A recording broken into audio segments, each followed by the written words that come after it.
It's the numbers.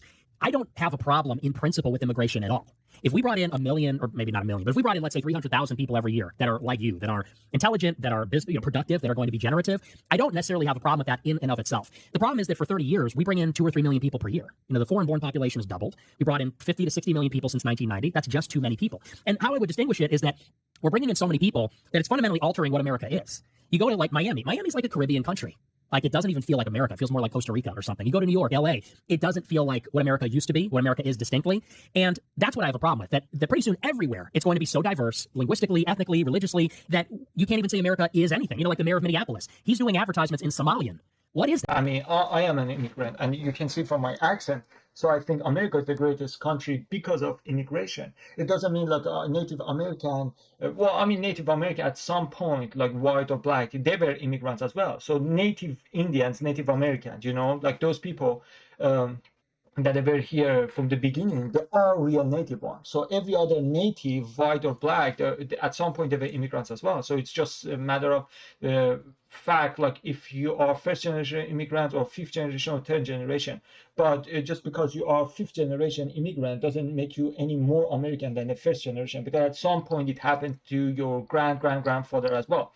So the problem is assimilation. So one thing that I was against basically MAGA movement when it came to the H-1B visa, I said, yes, your criticism is valid because most of these Indians, there are so many Indians as scammers that they are abusing that H-1B visa. So they are getting biggest pack of those H-1B visa for those people to just come in here to be Uber driver, to do something that everyday American can do that as well, right? So as long as that visa goes to those people who are ready to assimilate and are very, very talented or very, very hard worker anyway, or both, that would be even the best, to just bring value to the United States, and they are loyal to the America. At that point, yeah, I could see like there's nothing wrong with H-1B visa. But so I could see their point that they were saying, listen, this H-1B visa is abused by those people to just bring people who are not bringing any value to the table, just eliminating job for the Native American, like, or citizen.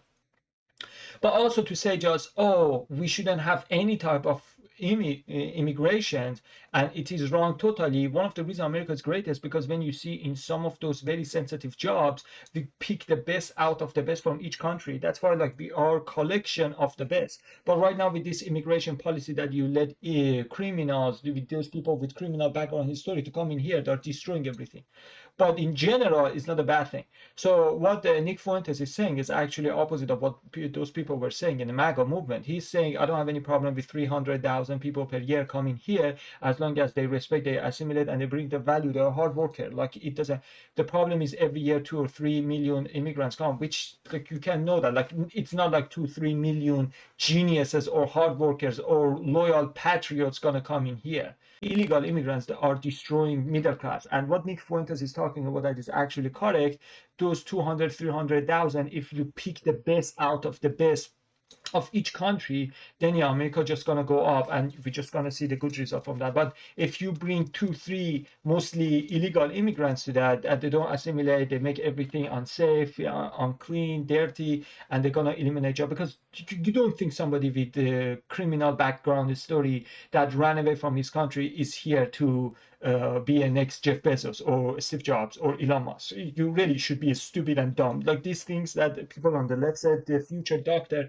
No doctor used to be a thief or burglars or murderers, stealer, carjacker, and then says, you know what, I'm going to be a surgeon. Nobody, you'd never see somebody was used doing crime for whole his life, and one day goes to one other country, say, actually, I'm going to be engineer in the country that I don't know their language and they don't know the culture. For us that we knew what to expect, it still was hard to learn the culture and then learn the language. Do you know those people that whole their life did nothing but do crime, and now they want to learn everything to be a good engineer? So it's just as stupid and dumb. And if 200, 300,000 for those people who are loyal and smart, that would be okay. So it's not like immigration is evil inherently. It's about how it is applied, how it is operating.